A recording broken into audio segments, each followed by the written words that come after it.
One of the things is, as a man, your money should either be making your life easier or creating money for you, right? You should not be spending money on bullshit that does not help you, number one. And number two, when it comes to dating, you don't want to buy, you're not buying affection from women. You're creating a reality that funnels the type of woman you want into your life. Does that make sense? Yeah. So having a nice house in a nice location where you have parties where lots of girls come over, you're funneling a possible girl you may want to date into your life. Well, you use money to chisel out a reality where your dream girl feels comfortable being around you. That's what money's for. All right, guys, welcome to another episode of The Report. Today, we are out here in Las Vegas, Nevada. I just went on his podcast, and I got someone who talks to dating and helping men level up their lives in all aspects. I got my man, Michael Sartain. Michael, welcome to the show. Hey, I appreciate it, man. I love your show. I watch your show all the time. Yeah, I appreciate you, man. And it's funny because actually we got connected through Lisa Song, who was actually a guest on my podcast. We were hanging out there in Coronado after a Fastlane event. And she's like, hey, man, I got to connect you to Michael. And I'm glad that we're here, man. Could you imagine dating Lisa Song Sutton? Like, she's Miss Nevada and she's an attorney and she's rich and she's beautiful. Like, could you imagine? Like, what? Like, every day you'd be like, bro, I'm on the, I gotta keep my game up. Dude, ironically, I ran into Lisa again since that night. Yeah. This is like a weekend ago, actually, in San Diego. And I got to meet her boyfriend. They sat down. We had a little brunch together. Yeah. And he's a younger dude in the commercial real estate space, but dude, shout out to him too, man. And I feel you, man. Shout out to Lisa. She's great. You got an interesting story. You were a KC-135 tanker. I was an instructor navigator, and then I did counter intel after that, yeah. And now you're in Vegas. You're an icon out here. You're out doing your thing and shaking a lot of hands out here. A lot of the big players know you. Yeah. How did you transition from what you were doing there with the Air Force to what you're doing now? So they don't even know this in the Air Force. I never transitioned. I was still working at a nightclub when I was a second lieutenant. I would go on the weekends. I would go from Lee San Antonio, go up to Dallas. I worked at a spot called Purgatory. Okay. I was the MC there. And then I was like a sub promoter in Atlanta, Georgia, when I was stationed at Warner Robins for a little while. And so I was still in nightlife, even when I was an officer. I did this all the time. Like, I just spent my weekends doing this. And because of social media, I didn't have to travel quite as much, but so as soon as I got out of the military, I was like ready to go. Like, I knew exactly what I was going to do. And then Instagram came out and it just took off from there. Like, I just I had an understanding, because I had a thorough understanding of how MySpace worked. I'm old. I'm 46. You don't look it. I was using I was using MySpace, and then afterwards I started using Facebook, and then obviously later on started using Instagram. What was it about the nightclub thing that you just loved? I like the fact that so I'm an extreme extrovert. There's a couple things about the nightclub that I love. So if you ever jump out of an airplane, the first time it's hard, and you feel a massive apprehension before you do it, because it puts you out of your comfort zone and you feel uncomfortable. A lot of introverted people, they'll go to a nightclub and they'll have a hard time because the music's loud. See, here's the thing. If you're a guy and you go to a nightclub, here's what you don't actually understand. That loud music and those ropes, they're not just a minor inconvenience. They're literally made so that rich clients can fuck hot girls. And so you can't. That is it's a literal obstacle course that is created there. That's why there's a VIP and you're not allowed to go to it. That's the point. The music is loud because the guy who has the paddock and the fucking nice suit, who has the bottles of rosé or Ace of Spades, whatever, that dude doesn't have to talk to her. You do, and the music is so fucking loud that you can't hear what's going on. When you move to Vegas, one of the things you're going to find out is about this horrible thing called a girl guy. He's he's the lowest level nightclub host, but his job is just to grab girls that are in GA and then pull them to guys' tables. When I realized that, I was like, okay, something's growing wrong here. I also used to be a DJ at a strip club, and I would see this dynamic where women would say they really liked certain aspects from a man, and then you would see what they'd actually do, and it was totally different. This is where like the whole good guy complex and bad guy. You guys should check out HOMath. I love HOMath. HOE_math. He talks about this, things that make that are good guy ideals and bad guy ideals, or like what we say in MOA, things that build comfort and things that build attraction. Women, when you ask them questions about what they like about men, they will always describe comfort qualities. He's good with his family. He likes animals. He's really kind to me. But then when you see who they end up, going over to his house in the middle of the night just for sex, he's tall, good looking, tattoos, he's a bad boy, set, you know what I'm saying? And those kind of situations. Often, I used to listen to girls when they tell me I'm dating a narcissist, and then I meet the guys and I'm like, this guy's not a narcissist, he just has boundaries. Like, it's the first time you dealt with a guy who told you no. Yeah. And so you find out that you ask women what they're attracted to, and they describe what they're comfortable with. And so I learned that from being a DJ at a strip club, from being a sub promoter, from all the different stuff I did. Often it's that dude that, has a good career, that has only dated 2 or 3 girls in his whole lifetime, that has not been on a ton of dates, that might not be the most exciting or fun for that girl to go out with. Is that part of the reason you said? Isn't it funny? Like, if women looked at it rationally, they would marry the boring cardiologist, and they would be happier than fuck and have children that were looked after and have a very low drama, extremely happy life. But they don't. They end up wanting to fuck Brock the bartender who lives in La Jolla and like sleeps on motherfuckers' couches, who's got 2 fucking inked up arms and takes roids every summer. That she's fucking that guy, and then just like wonders, shocked at some point 6 months down the line when he cheated on her. Oh my God, I didn't think that was gonna happen. And why is that though? Why do girls prefer that? Yeah, so it has to do with survival characteristics of your ancestors 50,000 years ago. It has to do with evolutionary psychology. What's happened is that these cues for what were alpha men back 50,000 years ago, which would be the ability to conduct violence on her behalf, so broad shoulders, 6-pack abs, a V-shaped torso, height, except like masculine looking face, jawline, maybe some scars, facial hair, etc., a deep voice, networking, like a surrounding or whatever. Those things, women see those. Like, the reality is the baddest motherfuckers in the world right now are like 5'9" MMA fighters. You know what I'm saying? Yeah. They're recon Marines and Navy SEALs, and none of them are 6 feet tall. The reality of the situation is the baddest men in the world, the best fighters look like that. But she's still going from the male stripper from Thunder from Down Under because he has this look that her ancestors saw as being, this is the guy who can protect me, who can provide the most for me. There's another thing, it's called sexy sons hypothesis from evolutionary biology, which is the concept that if a woman sees a man and sees other women looking at that man has some gene, some genetic expression that she wants in her children, so that her children can have more children and she can pass on her genetics. So because of that, women see positive cues, handsome face and tall and whatever, and they see those genes, those aspects, and they pass them down. But also the difference between men and women is women can also see humor. Women can also see the ability to network. Women can also see money. Money is just an allegory for competency. There is no money in the ancestral period, but like the most competent man, the most competent hunter, the most competent builder. Money. Yes, money is an allegory for competency. You and I would have killed a gazelle, brought it back on a spit, and brought it back in our tribe who's starving would have been cheering us on when they walked in. Now we just pull up in a Ferrari. It's the same effect.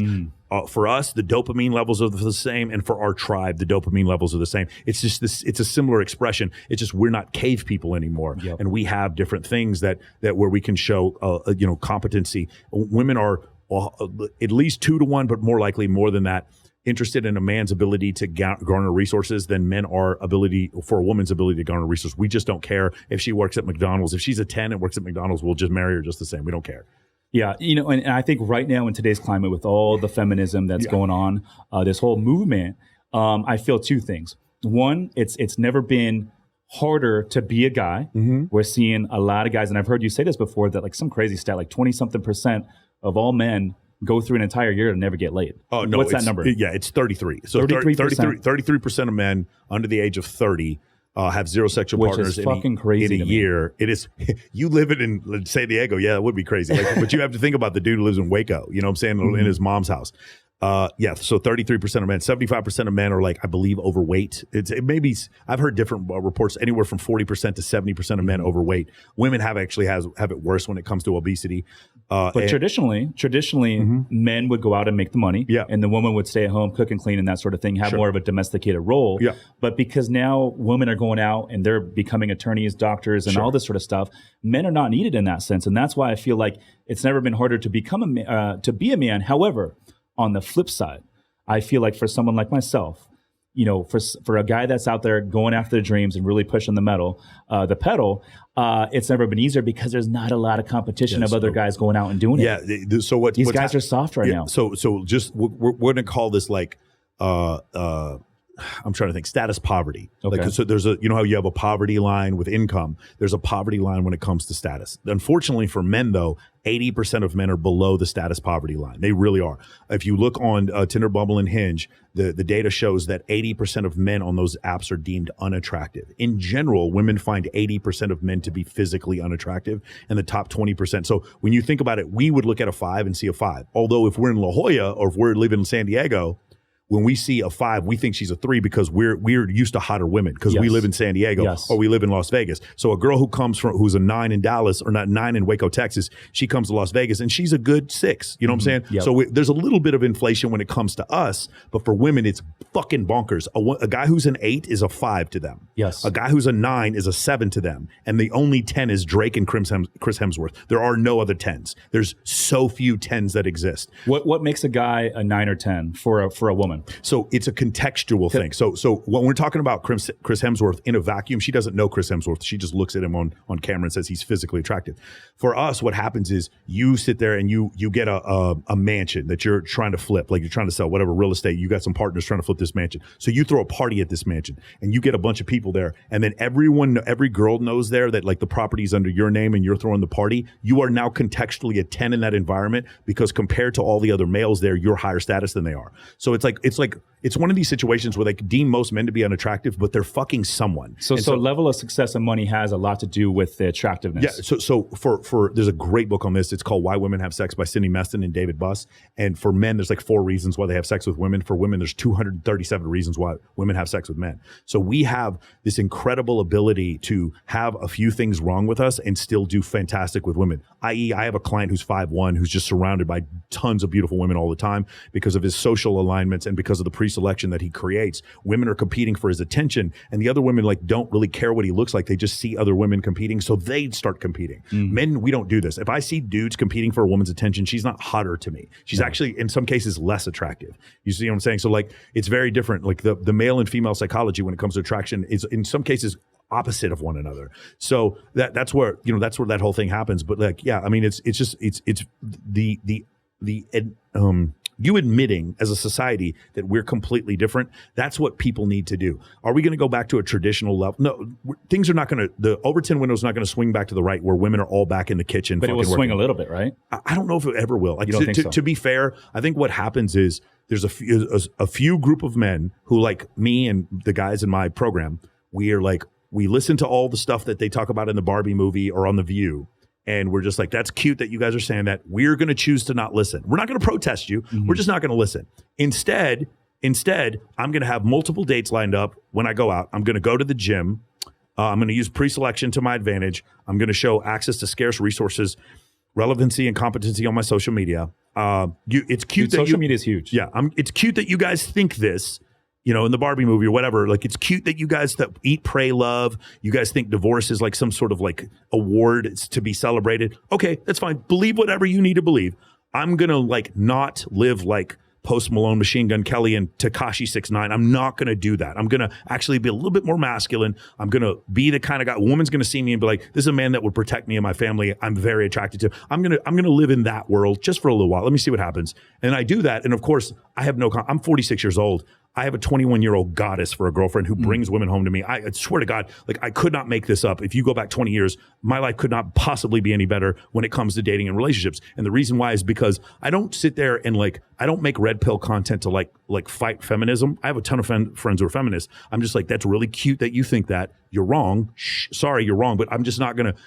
I just decide to live my life as a masculine man and ignore that noise, that chaff that people are trying to send my way. And when you do so, I think your point previously was, while that group at the top that has, so remember we talked about status poverty, most guys are below the poverty line. I'd say 84% of men are below the status poverty line. Which is considered how much money a year? It doesn't even matter. So you could so let's say if you're 5'1", then it's a higher number.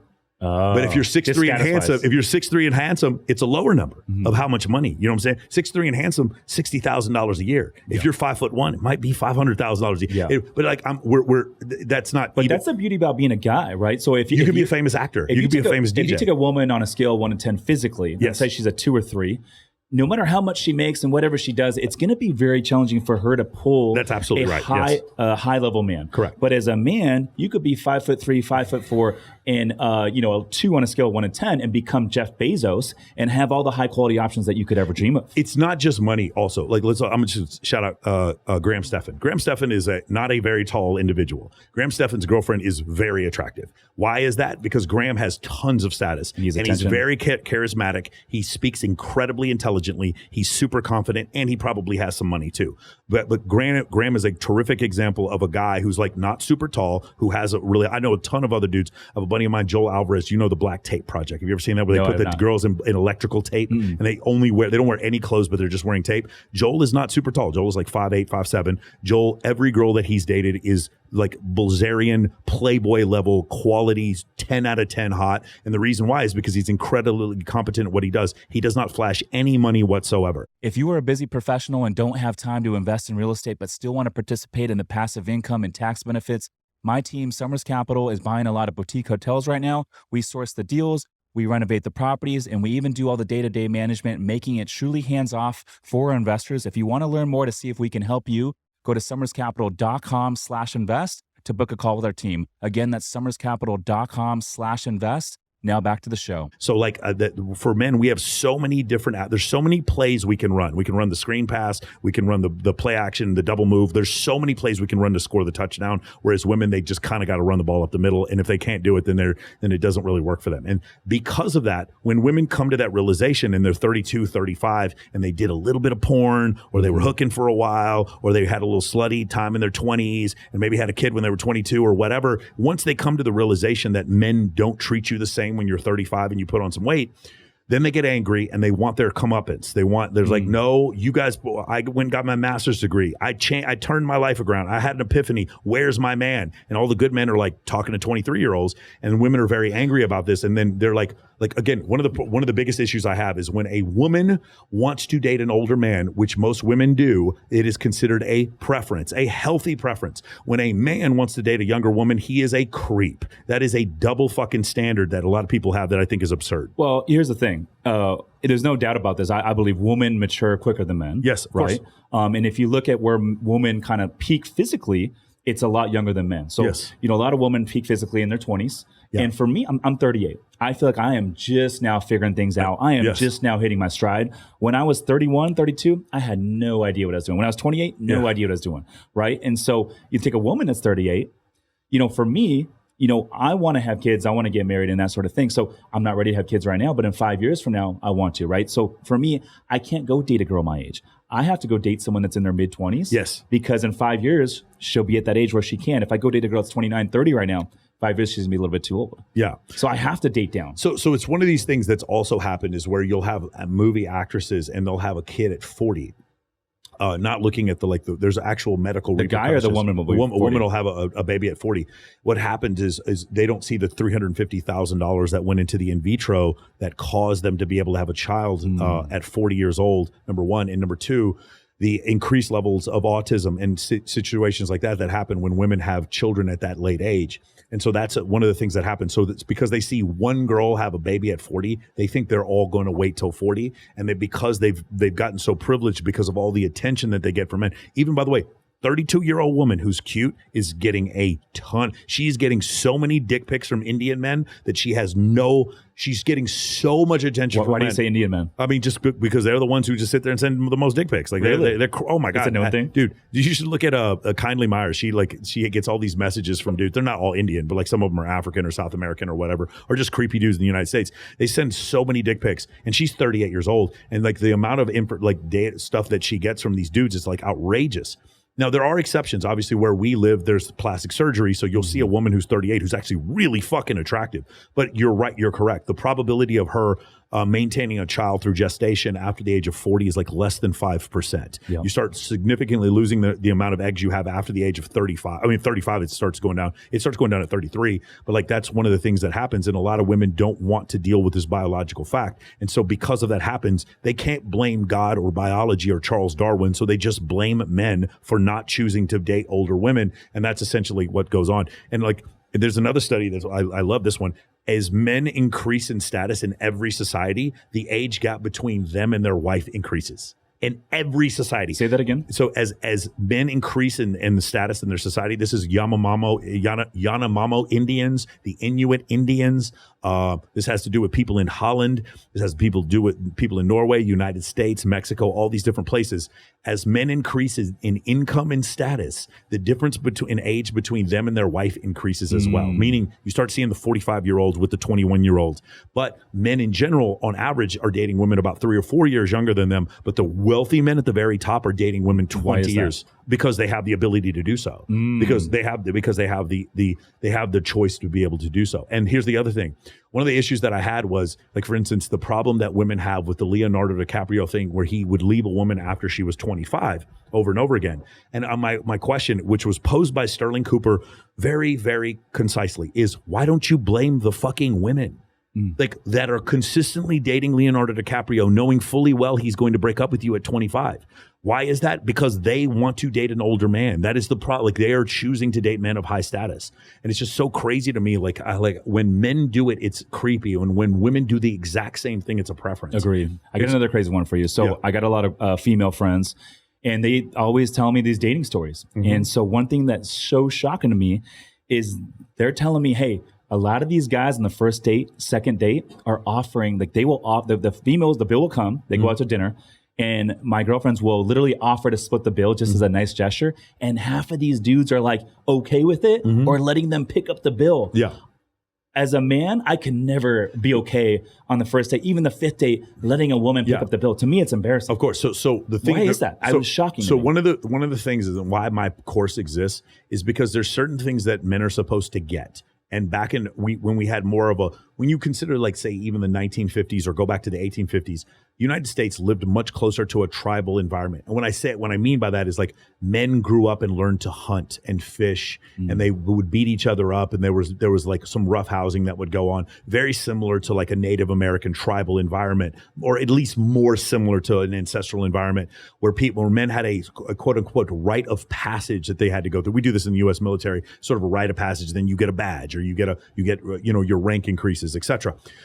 Because we don't do that as much now, the boys don't get it anymore, and there's no one to teach it to them. So that's why my course exists. In my course, I would tell you, of course, like, if she says we're going to split the bill, it's a trap, all right? Or if she says that we're going to split the bill, you can let her pay for the whole thing because she's letting you know she has no intention of ever having sex with you. No one, like, I've never had a woman who wanted to have sex with me ask to split the bill. That just doesn't happen. Or she would ask. That is true. Or she would ask to split the bill, but then I would pay for it. That's the difference. So the thing these guys don't understand is that, like, yes, she's putting that out there. Now, from a man's standpoint who doesn't get it, that seems very duplicitous. A woman has basically entrapped you. That's illegal. Like, she's entrapping you to make you think that. But yes, as a man, we should just know better. Initially, that is our point. I don't pay for dinner to show I have money. You know why I pay for dinner? I pay for dinner because if I don't, it's awkward. Yeah. And you want to use money to create a reality for you, and you never want to let things get awkward. There's been several times. But even if I'm out with my guy friends, like if you and I went out to lunch, like I wouldn't split the bill. Yeah. Like, I'm picking it up. Yeah, for sure. You know? Yeah, but that's the thing, right? In my situation, I've had this happen before where there was a bunch of us that were all eating, we're trying to split the check, and I saw things getting awkward, so I just paid for the whole thing. Yeah. I'm just not going to, in fact, like, and I didn't let anyone see me do it, Rich. I got up, found the waitress, gave her my card, and just I'm taking care of the whole thing. Yeah. And the guy back, and I acted like it was, I didn't even act like I paid the bill, guys. I act like it was just taken care of. Now, obviously, I paid the bill, but you could interpret that as the manager just gave us our food for free, which used to happen at SDK when I would bring like 14 girls there. We would do something like that would happen. But the point of money, and a lot of guys, because I know you have a lot of people, very concerned with money in your podcast, that watch your podcast. One of the things is, as a man, your money should either be making your life easier or creating money for you, right? You should not be spending money on bullshit that does not help you, number one. And number two, when it comes to dating, you don't want to buy, you're not buying affection from women. You're creating a reality that funnels the type of woman you want into your life. Does that make sense? Yeah. So having a nice house in a nice location where you have parties where lots of girls come over, you're funneling a possible girl you may want to date into your life. You use money to chisel out a reality where your dream girl feels comfortable being around you. That's what money's for. You're not buying her affection. Like, again, on a first date, you give a girl a necklace. That's buying her affection. Yeah. Horrible simp game. Yeah, agreed. Nothing but that's totally terrible. You're supplicating. But what you do instead is you create a reality. So for me, it's like I go to Mastro's all the time. Love going to Mastro's. I go to Mastro's. The chef comes out. He knows me. They hardly charge me for shit. And whenever I go there, because I'm always bringing influencers to the place, they're very fucking nice to me. Because they're nice to me, I go out there and the girl just sees, while everyone knows who this guy is. Now her anxiety drops down to 0 when she's with me. There's attraction triggers and comfort triggers, and she feels much. The girl would never dream of asking me, look, I'm going to split the bill. That would never happen. So that's one of the situations, because I put out that vibe of very, early on, like what's going to happen. And if it's not going to work, it's like what you said before. Hey, I don't think we should go to the game together. Instead, I'm going to call you an Uber and you should go in this direction. I'm so quick to do that, but I just put them in the friend zone and I don't treat them any differently. And it's another thing that's really different about what I teach my clients. I love that you said that. Yeah. Because I have a lot of guy friends from back home that they're not around girls a lot, and when they're around girls, they like lock up. Around guys, they're totally fine and normal. I'm like, dude, the way I talk to my guy friends is the same way I talk to my girlfriends and females that I'm dating. Treat them all the same. All the same. Treat them all the same. Make them talk about themselves. But to your point about paying when I'm dating a woman, I'm like, hey, if you want to grab coffee or ice cream every now and then, cool. I'm cool with that. I'm never going to let them pay for the big ticket stuff, especially the nice dinners, even if we're dating long term. But I'll give you an example. I was dating a girl recently, and we were in a like late night, it's like a little like burger joint. We're grabbing a little Sunday bite. It was like a $15 item or whatever. And she went to go pay, but I was like, hey, don't do that. Because normally I would, $15, not a big deal. But we were in front of like 20 dudes. And I was like, dude, that is embarrassing to me as a guy. I just feel like I cannot let a woman pay in front of all these 15 dudes. Yes. If we're grabbing coffee and no one's around, okay, cool. Yeah. So I don't know. I just, for me, I'm like, I don't feel like a true man if I'm like letting the woman pay even in front of other guys. It is interesting that we see the world that way. Because I want to be a gentleman. Yeah, you know? For sure. But at the same time, what we don't want is for women to only want to be with us because we have money. True. Unless you're Brad Lee. Brad was like, well, at least you love me. I know why you love me. I don't give a shit. Well, here's the thing. I don't want, like some guys want to date women that make money. Yeah. I'm like, I don't need that. Yeah. Like I go out and work hard and bust my ass in business and real estate, so I don't have to go date someone that makes money. So I'm not looking for that woman that's going to be attorney, doctor, and kind of that type A and alpha. I was recently dating a girl that's going to go do all that sort of stuff, and I was just like, you know what? I don't need that. I don't want that. Yeah, I was dating one of the biggest fitness models in the world for a while, and we're still really good friends. I love hanging out with her, talking, whatever. But it was one of these situations, like you said before, like one of the executives at Disney set up an entire Disney escape for her, where she got to spend the entire weekend doing the coolest stuff at Disney, and then the next week she was in Ibiza and paid for none of it, while she's making $300,000 a month, posting fully clothed images on OnlyFans. Clothed in bikini. She doesn't even do it implied. And I'm like, we can't be in a relationship. Like, it's not going to work. I mean, obviously this is ridiculous. Like, it's not going to work. I need you here. So like that's what, the issue why that wouldn't work. But yeah, you're exactly right when it comes to that. I just like, let people do whatever they want to do. It's just when women don't want to take accountability for the fact that, like, again, if I took steroids for 20 years, then all of a sudden, like, hey, Michael, just want to let you know, like, you're having trouble with your liver. Well, it's my fault. I took steroids for 20 years. Yep. But if you do the same thing to a woman, is be like, hey, you've gotten a little overweight and it's actually causing you to not be able to carry a pregnancy to term because it's hurt you. No, it's men's fault. No, it's not. It's your fault. You didn't pay attention to biology. For everything, if you want to do things, like, again, if you want to hoe it up when you're in your early 20s and you want to film with multiple men on your fucking OnlyFans, but you're making a grip, you're making a ton of money and you're investing in real estate, you're going to have a ton of money. But later on, when a quality man that you're looking for wants to fuck you but not date you, don't blame men. And that's the problem. Like, these women just do not grasp this concept. And the other thing is, like, for men, and men are becoming more intelligent when it comes to this. I've had a debate on this with Jamie Lynn and the guy who owns the studio, John Orlando. And I'm sorry, like, the data is very clear on this. The more sexual partners a woman has before she's married, the more likely she is to cheat and the more likely she is to divorce you. That is just a fact. It doesn't mean it's a 100% correlation, but it's a 70, 80% correlation. Yeah, then versus the person that's only dated one person their entire life. But like, if a woman's been with more than 20 partners, she has like a 17% chance of staying in a marriage. And I'm listening to women actually tell me there's no correlation between multiple sexual partners and getting divorced. And I'm like, okay, if you have a sales guy and this sales guy's had like, say, be 5 or 6 jobs and he's constantly getting offers on LinkedIn for new jobs, and you're like talking shit to him, and he's like, I know I could get another job in 15 seconds. Yeah. He's more likely to leave. It's the same thing. How does that make sense? But yet a woman having multiple sexual partners filing for divorce doesn't make sense. I don't understand. You're just not using logic. It's obvious that's the case. And you might say, well, what about men being more likely to leave because they had multiple sexual partners? Well, guess what? Who's filing for divorce? 80% of divorces are being filed by women. Men aren't leaving marriages, period. So them having multiple sexual partners is not the issue. Now, everything I said I can back up with data. Everything I said I can back up with data. To your point, would you say that there's a correlation with the woman that is on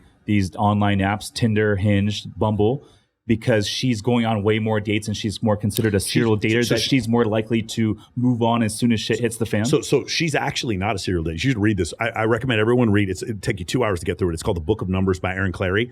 Women are going on dating apps for attention. Women are doing on average, like 6,000 swipes to the left before they go on one date. 6,000 per one day. Now, obviously, you're going to have a girl who's gone through some sort of like trauma, or she's a nymphomaniac, or she's been, something's happened where she just like wants to fuck a different dude every day. We're talking like 3%, 1% of the population. So you're saying if a girl swipes on you, you're like one of a lot of men that she actually swiped on and wants to talk to. So just the swipe. Yeah. The top 20% of men are getting 63% of the right swipes. The top 10% of men are getting 63% of the right swipes.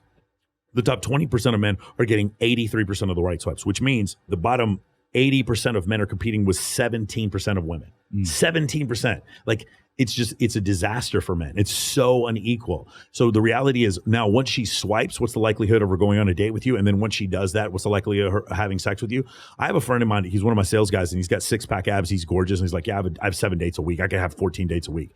For guys that are in that category of like, it's called the top 4.5%. There's a 4.5% of men that women actually pursue because of their physical attractiveness or whatever. There's 20% of men that women find attractive. And then there's 80% of men that women find unattractive. And so from that standpoint, if you just base it on physical attractiveness, you're just not doing well. And what you'll find is on these dating apps, women are not actually going on there to date. They're going out there because they get validation and admiration, and they get OnlyFans subscribers. That's why they're doing it. So Tinder, Bumble, and Hinge, you're going to find that there's a few guys that are getting all the dates and a ton of women that are going on 1 or 2. Well, generally what happens whenever there's a new dating app that comes out, there's a few months where there's a bunch of girls that jump on it because they think it's different. They all get fucked by Brock the bartender, who doesn't call them back. They all end up just having they found their boyfriend having meaningless sex with some fucking shortstop for the Padres who never calls them back again. And then afterwards they're like, fuck this dating app. And then they get off it. And by the time you get to the 2 or 3 year period, it's just nothing but women with borderline personality disorder or have 4 kids. That's all that's left on those apps. It's just nothing but morbidly overweight women, or if they're attractive, they're either prostitutes or girls trying to get you on OnlyFans. I think dating apps are disastrous. I agree. And quite frankly, I prefer organic. Instagram. I prefer Instagram's 10 times better. Instagram's for a guy that has an audience or a decent Instagram. That is the way to do it. And even when I meet girls out and about now, like let's say I meet someone at the gym, and and it's very nonchalant. I never approach girls at the gym, but let's say I've been there a couple months. We both know of each other. I'm working out next to them. I might say, hey, my name's so-and-so. I just want to introduce myself. I see you around. We'll chat a little bit. And then I'll say, hey, let's connect sometime. Are you on social? Connect on Instagram. And then the best way to set it up is, hey, we should grab a drink sometime if you're open to it. 1 of 2 things happen. Either say, hey, no, I'm not interested. I have a boyfriend, whatever. Great. And it's nonchalant. Or 2, they be, yeah, I'd love to. And then cool, you're in the door, and it's just such a better way to set up, because now they get to check you out on Instagram, they get to check you out on social, versus going online and having to compete with all these thousands of guys that are swiping, I would take it one step further. I would actually have all those girls collect them and then invite them to some massive event that you go to that you're in charge of, and then let them all get to see you in contextually like a position of power or high status. And doing that, then what happens is a bunch of let's just say 20% of the girls were going to say yes and 80% weren't going to say no. If 100 of those girls then go to your event that you're running or that's for you, all of a sudden that number comes to 40 or 50% of the women would say yes. Because the thing is, like, when women look at men, there's just attributes in a man they just don't know. Is this man going to sexually assault me? Is this man going to be terrible in bed? Is this man going to be cruel to me? Is he poor? Like, there's all these things. Having a good social media presence with females and that sort of thing, that will help. That will shut a lot of that out. Yeah. So when you show on your your social media that there's compliance from other women on your social media that actually makes women feel far more comfortable around you.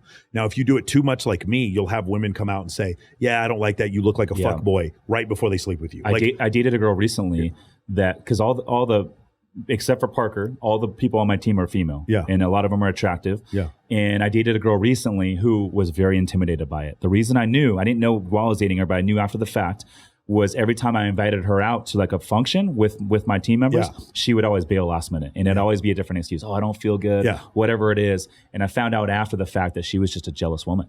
Yeah. So one of the things though is like your attraction is still 10 out of 10. Like she's still very attracted to you, even if she's considering it. If you just did a few things to like increase comfort, she would go out with you. This idea that women just like when multiple women like a man, this idea that women are just like not attracted to them is total fucking cap. It is not true. It's something that women say to cope with the fact that they feel jealous or they're losing control. What you'll notice generally, by the way, men are the same way.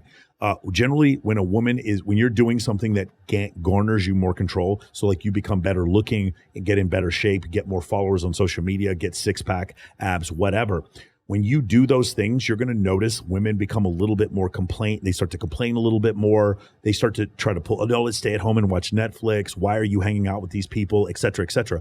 When you do things that gain control, you're going to notice women have a problem with it. When you do things where you give up control, like the dad bod is one of the greatest examples of this. Women saying they like the dad bod. The dad bod is utter and complete lunacy. This idea that women are attracted to men who are fat is stupidity. But what they do like is that where dad bod comes from is when a woman gets pregnant, men also, when they're partnered with a woman, will have increased prolactin levels and they'll put on weight and they look like Seth Rogen or Vince Vaughn or Elon Musk, and you see them pasty and fat or whatever.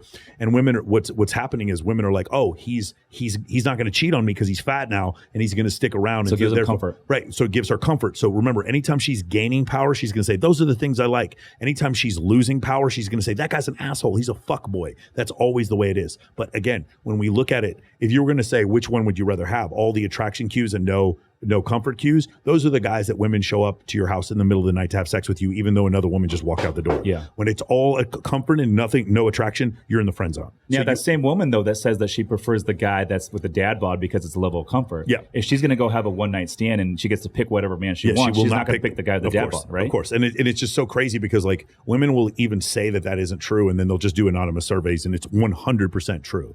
It's just the problem, the issue is, and obviously this is the discussion we're having, male nature is also like we're hyper competitive. We tend to cheat more than women. There's things we do. We're far more likely to commit domestic abuse than women are, right? We're far more likely to murder our partners than women are. We're far more likely to commit child abuse than women are. But we're also far more likely to take our own lives. When women, what a lot of times what the discussion is, whenever I have a discussion that is sort of points out the negative points of men, no one says anything about it. When I have a discussion, because it's like women actually like it. When I have a discussion that points out unflattering aspects of the female nature, then I'm a misogynist. And it's like, no, it's not. I'm not a misogynist. I'm just pointing out the truth. The fact that women will generally say one thing and then date a different guy. Do you understand how confusing it is? My friend, she lives in San Diego. Confusing. My friend who lives in San Diego, Elizabeth Chevalier. She's a playmate. She lives in San Diego. Okay. I think she's living in Calabasas now with her boyfriend. But she comes on my show and she goes, I just want a guy who's nice. And he just acts like himself and he's just totally be himself. I was like, tell me about your ex-boyfriend. He was a narcissist. I'm like, do you hear what you just said? Like, you're saying these words and there's all these guys who are going to sit there and be nice to you and none of them are going to have sex with you. But the narcissist had sex with you. Do you not hear yourself?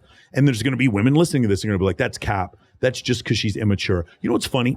There was this thing Jordan Peterson said, incorrectly, by the way, where he's like, well, the reason why women are falling for these fuckboys is because they're not mature. Really? Go back and watch the Tinder Swindler documentary. Every one of those girls was over the age of 32. No. Love bombing still works for older women too. Like these concepts still, these alpha, like dark triad traits, they work for women that are older, younger. It's like that I wouldn't have fallen for that. I see women all over the place falling for these dark triad traits. And I'll tell this, and again, this is where women get really mad when I say this.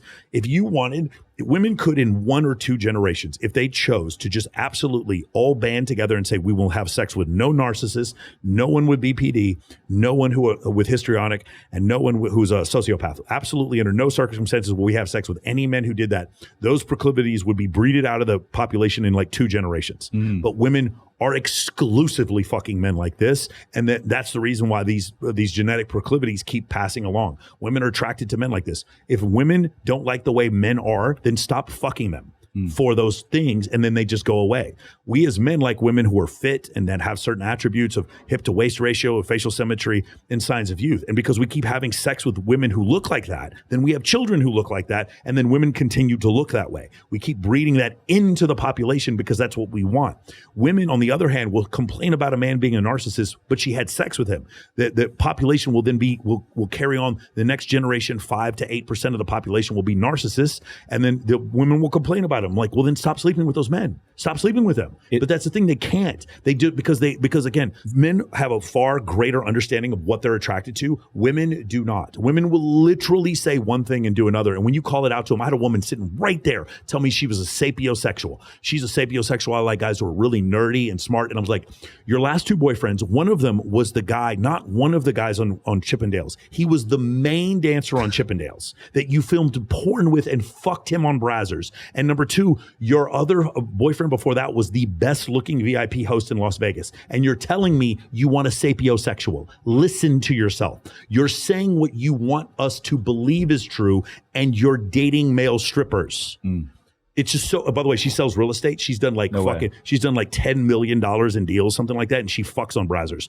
On my life, I'll send you a fucking link. It's crazy. It's madness, bro. And my point is, like, when you say this, it's unflattering. Women will, and then I was like, okay, well then find evidence that what I'm saying isn't true, and they can't. They sit there and try to deny hypergamy. Of course, you can't deny hypergamy. Women want things in men, attributes in men that are better than are in those women. So women want men that are taller than them. They want men that are smarter than them. They want men that are more educated, that make more money, that are more muscular and better. Maybe not better looking, but like they want these attributes in these men that they want. And if they have to choose between two, they're going to choose the one that has more money or is taller or is funny or whatever. If you could dumb down two attributes for a woman to why she wants to be with a man, what are those two attributes?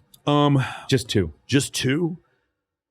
It's tough because, like I said, there's 237. It's like and that's why I'm curious. What are the top two? Here's the issue.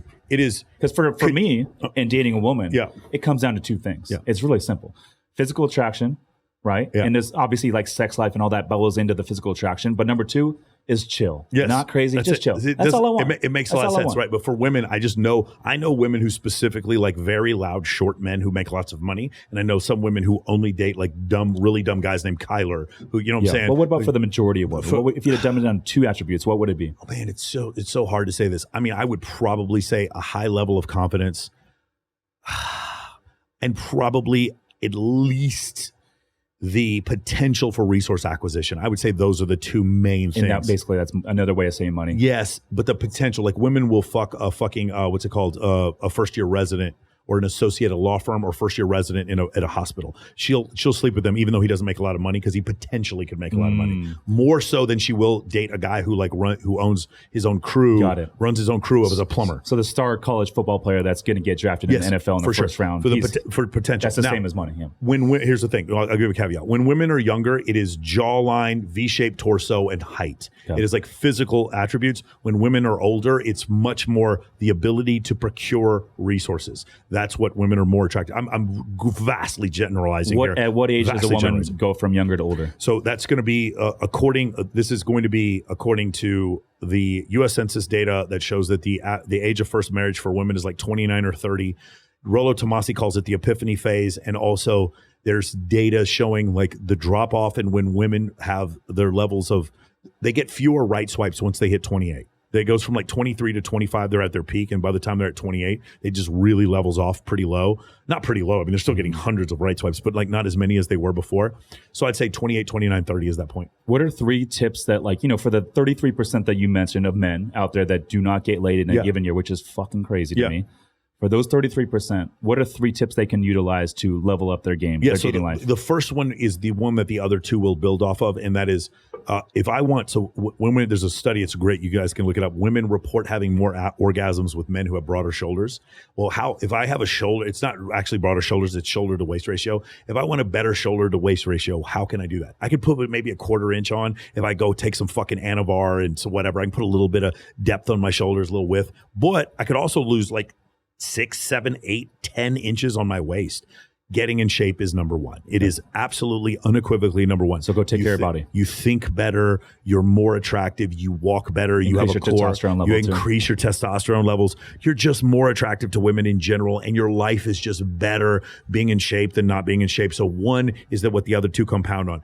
Number two, the thing is, is that you are going to have to develop some level of competency, which will allow, like some core competency, which allows you then to be able to talk to women in a more confident manner. Now, for me, because I throw events, my core competency actually has me talk to women all the time anyway. But that level of core competency that you have, where you develop a level of charisma and confidence, that's the second thing. And the third thing is money. I mean, it's just going to be money. Like it's unfortunate. It's becoming even more money than it was before. When you see Rihanna, who's a billionaire, and her boyfriend's a billionaire before her current boyfriend, she was dating a billionaire. You just understand. It's funny. As men garner more wealth, the difference between them and their wife's age increases. However, as women garner more wealth, the wealth that is required of their partner increases as well. It's the opposite of what you think. You would think wealthy women would want poor men. It is quite the opposite. Wealthy women want men wealthier than them. That's essentially what happens. Tall women, you think taller women would want shorter men. Taller women want men even taller than they are. And where would you throw like a social media presence in those three? Social media. Would you rank it at all? Because for me, I was making a little money. Yeah. And then a year and a half ago, that's when I started like building the social media. And there's women that would not give me the time of day 2 years ago. And now all of a sudden they want to hang out. They want to go out. They want to be around me. So where does that fall in line with those two? I asked this question to Bilzerian, and he said he ranks it like this. Number one is fame. Fame is 100x everything else. Now, most of us aren't going to be famous, but like you and I, like in my city and your city, we're like a 3 out of 10 famous. Where I'm famous enough to where every pretty girl in the city knows my face, and there's no nightclub or restaurant that isn't immediately going to walk me in the door. Anytime I go anywhere, at least someone in the restaurant is going to come shake my hand and say, "I love your podcast," whatever. So that's that. Like I'm a local famous level 2 or 3. I mean, 10 being like fucking, Tom Cruise, Elon Musk, right? I'm like a 2, right? So that's fame. So fame would be 1. And then Bilzerian said this, and I agree with this. Number 2 is jealousy, and number 3 is money. So number 2 would be having what I would consider either Sexy Son's hypothesis, pre-selection, or the term is mate choice copying. You can look it up in evolutionary biology.